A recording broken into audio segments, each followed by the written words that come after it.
A high-profile research and practice forum, Blockchain, dialogue between business and authorities, was held in Moscow on April 13, 2017. The event was initiated by the Russian State Duma and Boris Yurovich Titov, the Entrepreneurs' Rights Commissioner for the Russian president. PLC Group AG and one of its founders, Maxim Bedorov, represented the interest of major international players. Sharing his experiences of operating businesses in the crypto industry, he covered key issues facing the companies and explained how PLC Group AG had managed to resolve them. Good afternoon. There is no need to explain to anyone in this audience what Bitcoin stands for. Everybody knows about it and it is very popular. But in spite of this, there is a feeling that it is something routine. The latest conference on blockchain, held in March of this year in Kiev, revealed the following figures. Only 15% of Bitcoin transactions are effected by private individuals, while professional traders speculating in the market account for the lion's share of 85%. Another interesting figure was also mentioned. About 5 million people across the world physically hold Bitcoins. These figures demonstrate that the blockchain technology, the cryptocurrency, and everything related to them continue to be reserved only for a very narrow group of people with specialized knowledge. As a company, we have made it our aim to change the situation. We believe that this technology should be available to every person, regardless of his or her educational background and income. On the road to this objective, we had to address a whole array of legal issues. When we enter a new country, specifically Russia, we line up a group of experts to analyze a legal basis for our company's operations. And here are some issues we have faced. As we have already heard today, what is a Bitcoin? We cannot arrange legal sales of Bitcoins in the territory of the Russian Federation today. For this reason, we had to package our coins in another online product to which crypto coins are attached as bonuses, so the other online product will be sold. We have faced a very unfriendly banking environment, for most banks view what crypto companies are doing as a kind of soap bubble.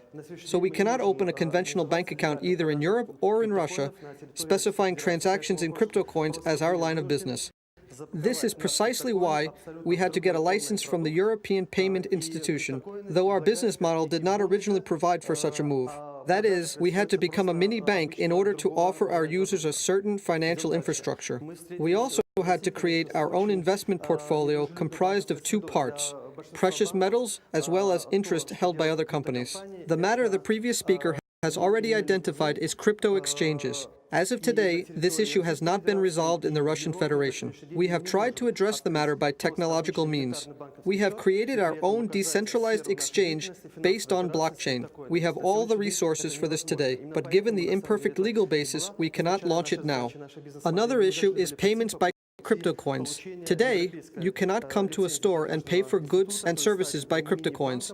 That is why we started to search for a technical solution to a legal issue. Specifically, we have set up our own online shop where crypto coins are exchanged for fiat money. And this is already fiat money that the seller will get for his good or service. There are quite a few questions, but we will focus today on the 7 ones we view as the highest priorities. The taxation issue has not been resolved so far. Security of identification, which is of utmost importance for us, and definitely which laws apply to us as an issuer company. Trying to resolve these legal issues, we were compelled to search for answers in technologies. That is why we do not just keep abreast of technological developments, but we are ahead of them. For example, our experts have developed safe crypto wallets, wallets that function in an offline environment, which give you the opportunity to pay by coins without an internet connection. Technologies have also been developed enabling the storage of a private key in one's own phone, but not outside servers. And here is the way we see the crypto industry market today. We need to design a very complex technological infrastructure and a highly complex financial infrastructure in order to comply with legislation. So our message is the following.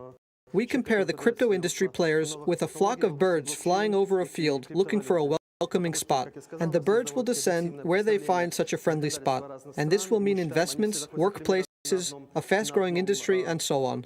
Under the existing conditions, we had to set up a foreign company. This is the way it has worked out. But we believe that if Russia creates a welcoming framework, it can become the flagship and an entire armada of new blockchain and cryptocurrency technologies will follow. Because, as I have already mentioned, we have a rather objective picture of laws in various jurisdictions. All of them are at approximately the same level, and Russia could assume the flagship function in order to lead everyone. Thank you for your attention. We are a Swiss company situated in the city of Zag, where the business environment is very friendly. We are setting up our daughter companies in Russia, Belarus, Ukraine, and Kazakhstan. We are currently analyzing the legal basis for this. And Russia is of great interest to us, of course. We want to show that one can and should work in Russia. We want to set an example and become such a company. Of course, it would be great if the appropriate legal framework were in place. And then, I believe, other foreign companies will follow suit.